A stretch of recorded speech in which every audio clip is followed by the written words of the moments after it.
आम्हाला गव्हर्नमेंट बस तर काही भेटली नाही, कारण थोड्या वेळासाठी आमच्या मॅडम हरवल्या होत्या.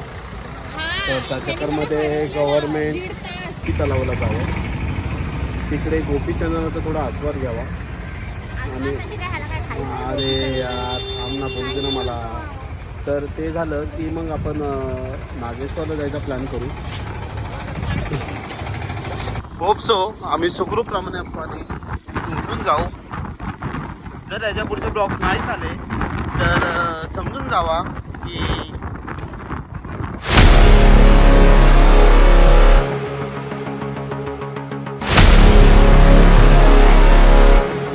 आम्ही आता रेडी झालेलो आहोत. बघू शकता तुम्ही. आम्ही जातोय आता द्वारकाधीश मंदिराकडे. आरती आहे 6:30ची, वाजलेत 6:15. 15 मिनिटात आम्हाला पळायचं पटापट. तिकडून आम्ही पुढचे लोकेशन कव्हर करणार आहोत. आणि ते सागर असं तयार झालेलं आहे.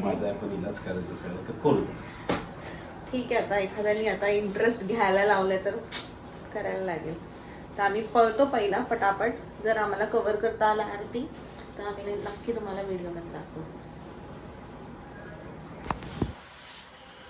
काहीच मंदिराच्या बाहेर, आपल्या मंदिराच्या बोलतोय, रूमच्या बाहेर निघालोय.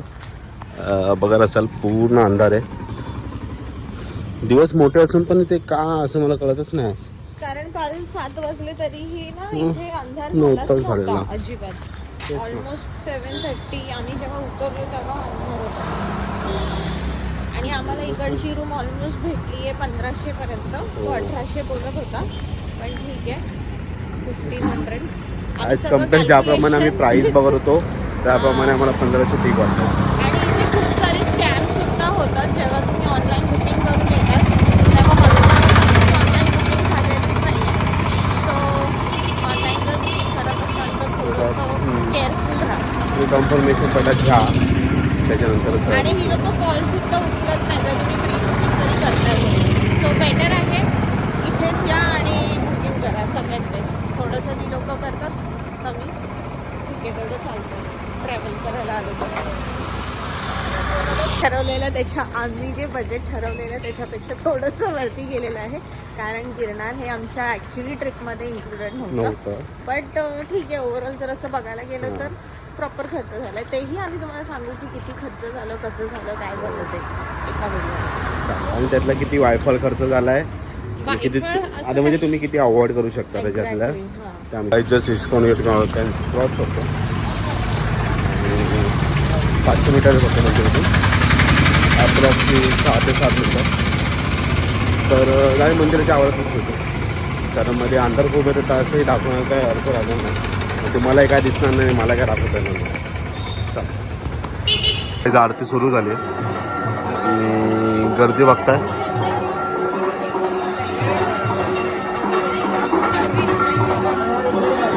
खूप जास्त गर्दी होते. तर आम्हाला वाटत नाही आम्हाला आरती आतून बघण्याला भेटले. नॉर्मल दर्शनच होणार आहे. तर जी आम्हाला वाटतं की नेक्स्ट टाइम जर तुम्ही कोणत्यापैकी येत असाल तर ट्राय करा की थोडं लवकर येण्यासाठी, कॉज खूप लाईन आहे. मग मे बी हे पण असू शकते की आम्ही शनिवारी आलो म्हणून.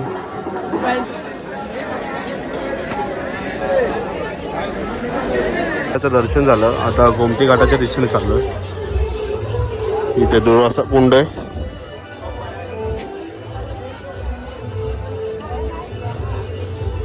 हे दुर्वासा कुंड, हे कृष्ण मंदिर आणि हा गोमती घाट.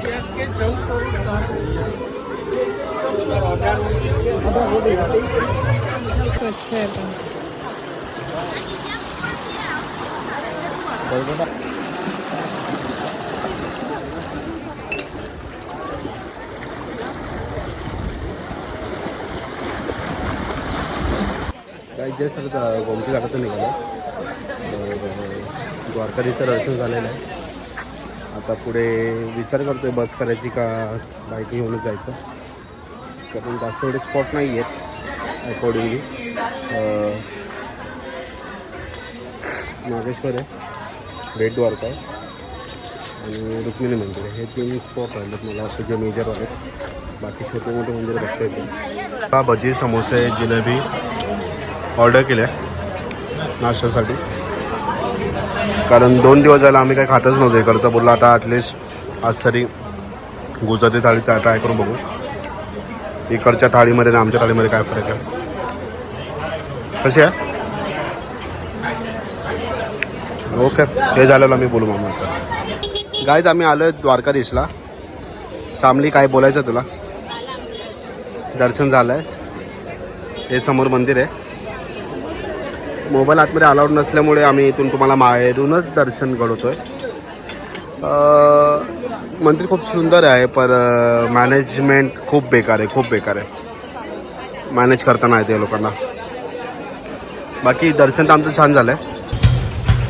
सो गाईज आम्ही आता रेंटवरती बाईक घेतलेली आहे, जी आहे 500 रुपीजला. 500 रुपीजला आम्हाला बाईक भेटलेली आहे. आता वाजलेत किती? 10 वाजलेत. रिटर्न द्यायची 8-9 वाजेपर्यंत. पहिला जातोय रुक्मिणी मंदिर, जे इथून जवळच आहे. तिथून मग जाऊ डायरेक्ट बेट द्वारका, कारण ते किती बंद होतं? 12:30 बंद होतं. मग पहिला ते करू. तिथून नागेश्वर, वटकेश्वर जे आहे ते 2, आणि बीच आम्ही सगळ्यात लास्टला ठेवलं आहे. थोडं ते तिथून निघून मग थोडं हॉटेलवर रूमवर जाऊन मग नंतर लास्टला बीचवर जाऊ, कारण रिटर्न तशी 8-9 वाजता द्यायचं. सो आता तुम्ही व्हिडिओ बघत राहा. रुक्मिणी मंदिरचं आम्ही तुम्हाला दर्शन करायचं. गाईज आता रुक्मिणी मंदिराकडे चाललो आहे आम्ही लोक. बाईकवर आहे तर थोडा एअरचा आवाज असू शकतो, तर थोडं जरा समजून घ्या. 1 किलोमीटर आहे फक्त रुक्मिणी मंदिर इथून. गाईच आता जस्ट गाडी पार्क केली आहे आणि मागे बघाल तर मंदिर मागेच चाल. मी विचार करत होतो बसने जायचा, पण आम्हाला गव्हर्नमेंट बस तर काही भेटली नाही, कारण थोड्या वेळासाठी आमच्या मॅडम हरवल्या होत्या. तर त्या चक्करमध्ये गव्हर्नमेंट आमची गव्हर्नमेंट बस गेली. प्रायव्हेट बसचा विचार केला तर ती लोक कुठला बीच आहे? शिवराजपूर बीच. त्या बीचला घेऊन आलात. तर पुन्हा त्या बीचला जायचं तर म्हणजे डबल खर्च बघितला तरी तो 1000-1500 जवळजवळ आला. तर मग त्या कंपनीला आम्ही लोकांनी स्कूटी रेंट केली. 500 रुपये रेंट, 400 रुपये पेट्रोल, 900 रुपये तांबा. किरकिर नाही कोणाची. ॲटलिस्ट गाईज इथे तरी नीट व्यवस्थित प्रेमाने काहीतरी चाललं आहे चिमण्यांचं.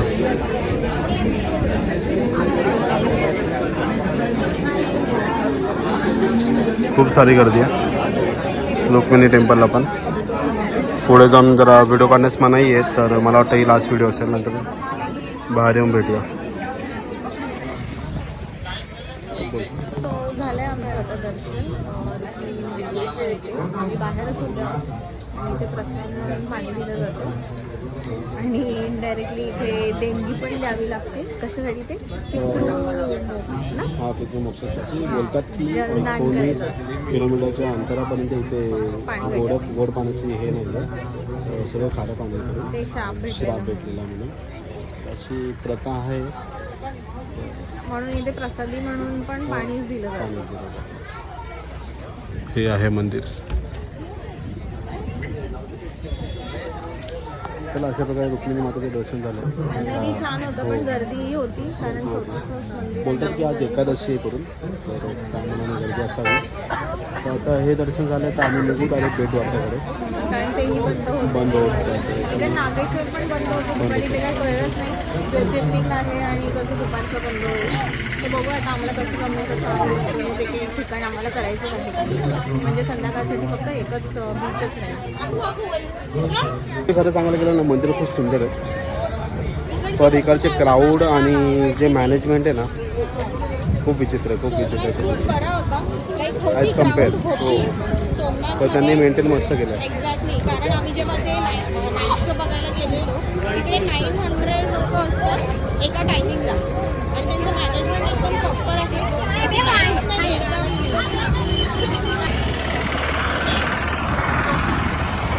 गाईस, सुंदर असं लोकेशन पोचत आलो आहे आम्ही. सुंदर असे लोकेशनवर सुंदर असे 2 लोक चालले आहेत. एक म्हणजे मी, सागर, आणि एक नाईलाज आणि शामली पण आहे सुंदर लोकांमध्ये. चला, एन्जॉय करा आमच्यासोबत तुम्ही लोकांनी हा व्ह्यू. सो हा ब्रिज तुम्ही बघू शकता, बेट द्वारकाचा. खूप फेमस वाला. लोकांची गर्दी झालेली आहे इथे फोटोज वगैरे काढायला. आम्ही जरा थोडं पुढे गाडी थांबवतो आणि मग जरा फोटोज व्हिडिओ काढू. मस्त असं सुंदर आहे बघा. गाईज आम्ही छास पितो.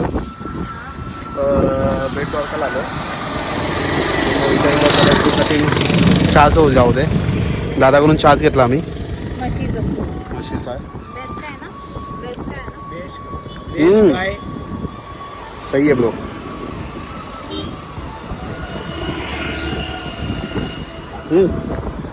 और एक बना ना मुझे.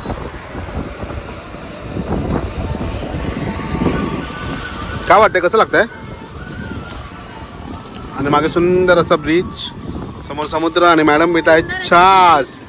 अरे बापरे, बघताय का साऊथ इंडियन ड्रेसमध्ये मुलगी बघताय का साऊथ इंडियनमध्ये? सो गाईज आम्ही पोचलोय आता बेट द्वारकाच्या ब्रिजला सॉरी. तुम्ही बघू शकता हा ब्रिज. थांबा मी तुम्हाला ना बॅक हा बघा. आमचं फोटोशूट वगैरे करून झालेलं आहे. सगळे फोटोज व्हिडिओ काढलेत. मस्त वाटतंय खूप. या साईडला पूर्ण समुद्र आहे. छान असं निळं निळं समुद्र. या साईडलाही तेच. आता गर्दी खूप कमी झाली आहे लोकांची. आता जेव्हा आलो तेव्हा खूप गर्दी होती फोटोज व्हिडिओज काढायला. आता पुढे जातात बघू बेट द्वारकाचं दर्शन होत आहे का आम्हाला, कारण ते बंद होतं ऑलमोस्ट 12 वाजता आले. 12:30 वाजता बंद होईल. त्याचंही दर्शन घडवतो तुम्हाला. व्हिडिओ बघत राहा.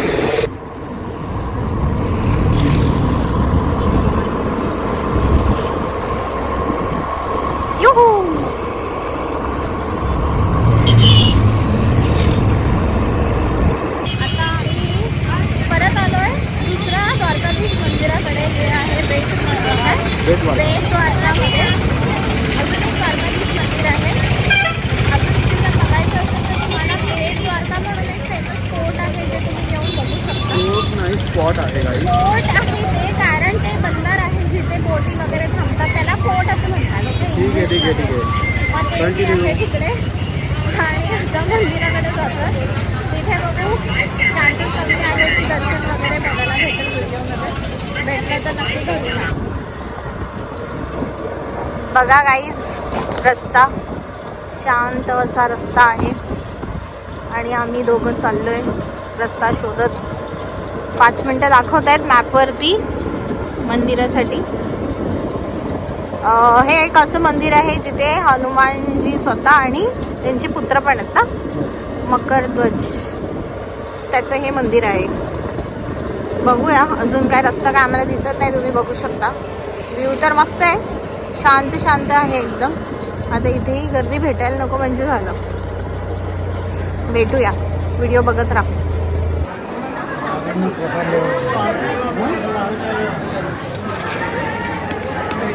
तर गाईज आता आलो इथे हनुमानाच्या मंदिरात. मागे हनुमानाचं मंदिर आहे. तर असं कहाणी आहे की एकमेव मंदिर असं आहे की जिथे हनुमान आणि त्यांचा पुत्र मकरध्वज या दोघांची एकसाथ प्रतिमा इथे. तर हे पूर्ण विश्वामध्ये मला वाटतं एकच मंदिर आहे. अशी इकडच्या लोकांची हे काय म्हणजे कहाणी की असे सांगतात ते लोक काय. आणि हा 3 किलो वजनाचा दगड आहे राम सेतूचा, की तो अजूनही तरंगतोय पाण्यामध्ये. क्लिअर दिसतं इथं खाली की खाली पाण्याने तो जळतो. आणि त्याची वजन जवळजवळ 3 किलोग्रॅमचा राहतो. तर अशा प्रकारे आमचं आज भाग्य पण आमचं बघा आज शनिवार आहे आणि हनुमानाचंही दर्शन झालं आहे. त्या दिवशी गुरुवार होता तर त्यांचंही दर्शन झालेलं आहे. म्हणजे काहीतरी पुण्याची कामं करतो. चला हां मी तर ठीक आहे. चला भेटू आता पुढे. काय आता जसं जसं लोकेशन भेटायचं हे करत चाललं. दिवस आहे 11. जेवढं करता येईल तेवढं करत जायचं. जेवढं नाही होईल तेवढं नाही होईल. बाकी पुढे आयुष्यात पुन्हा एक ट्रिप करता येईल तेव्हा करू. गाईज 2 ते 3 मिनटं असा खूप जास्त विचार केला लोकांनी. तर डिसाईड केलं आहे की ऊन खूप आहे तर डॉल्फिन स्पॉटला जाऊन काय मतलब नाही होणार. आणि बेट द्वारकामध्ये ऑलमोस्ट मंदिरं झाली एवढंच आहेत बेट द्वारकामध्ये, अजून काय नाही. तर मग आम्ही विचार करतो की गोपी तलावाला जावं. तिकडे गोपीचंदनाचा थोडा आस्वाद घ्यावा. आणि अरे यार थांब ना, बोलते ना मला. तर ते झालं की मग आपण नागेश्वरला जायचा प्लॅन करू. जर नागेश्वर चालू असेल ठीक असेल, नागेश्वर चालू असेल तर नागेश्वरचं दर्शन घेऊ, नाहीतर डोंबरला. गोपीनाथ मंदिराकडे आलं, म्हणजे गोपीनाथ तलावाकडे.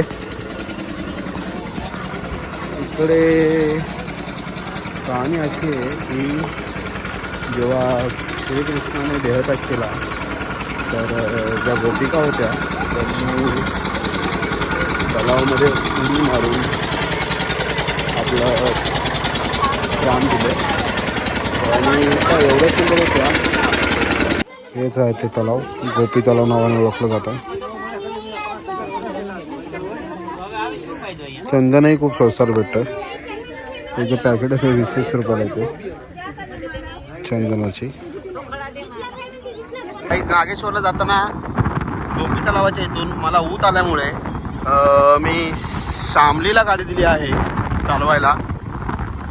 होप सो आम्ही सुखरूपप्रमाणे पोहोचून जाऊ. जर याच्या पुढचे ब्लॉग्स नाही झाले तर समजून जावा की गुजरातमध्ये एक नवीन लिहिले का काहीच कुठे होतो मी. तर या पुढचे ब्लॉग जर नाही आले तर समजा ना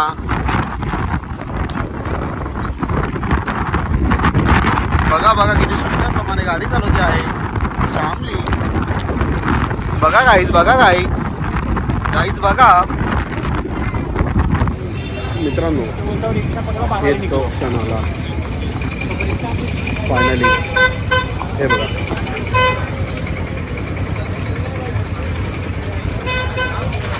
फायनली आम्ही नागेश्वर ज्योतिर्लिंगाला आलो. खूप लवकर येणार होतो, करत संध्याकाळचे 4 वाजले. आता सुंदर असं दर्शन घेऊ.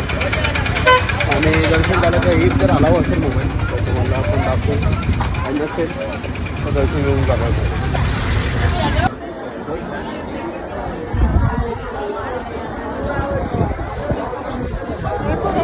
इन्फॉर्मेशन प्रमाणे कधी एवढी लाईन नव्हती नागेश्वरला. आज खूप जास्त लाईन आहे, खूप लांबपर्यंत लाईन लागली. मी आणि शामली उभे राहतो लाईनमध्ये. बघू किती वेळ लागतो. 4 वाजले. होप सो 4:30 पावणे 5 मॅक्झिमम दर्शन आहे.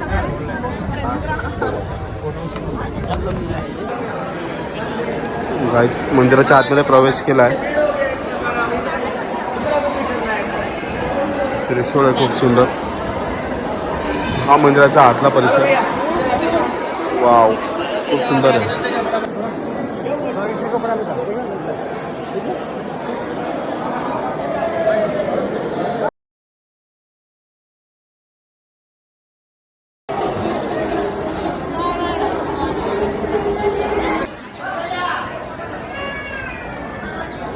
कारण आम्ही नाश्ता करायला गेलेलो गाईज.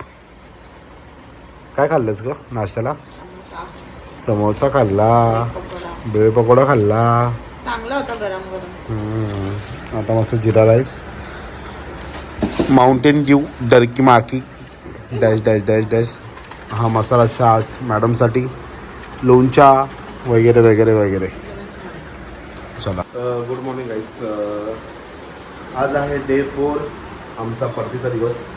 11:40ची ट्रेन आहे द्वारकावरून मुंबईसाठी. आम्हाला वाटलं 11चा चेकआउट टायम, झोपून मस्त. 9:30ला फोन आला की तो मला 9:30ला काय नाही. आता वाजले 10. रेडी झालं. सामने इथे रेडी झाले, बॅग सगळे झालेत. तर आता मला वाटतं ही सिरीज इथेच बंद केलेली बरी. का बंद नाही करायची? नाही करायची. म्हणजे ओके, हा ब्लॉग आम्ही इथेच बंद करतोय. आणि व्हिडिओ बघत राहा आणि सांगा आम्हाला कशी वाटल्या व्हिडिओ आमच्या. तोपर्यंत व्हिडिओ बघा, लाईक करायला विसरू नका, कमेंटही करा, सबस्क्राईब करायला विसरू नका. हां अजूनही पुन्हा आवडीची वाट लागली कारण काल दिवसभर पूर्ण ट्रॅव्हलिंग होतं. चला जास्त प्रबंध न करता हा ब्लॉग आपण इथेच सेंड करू. तोपर्यंत बाय बाय, टेक केअर.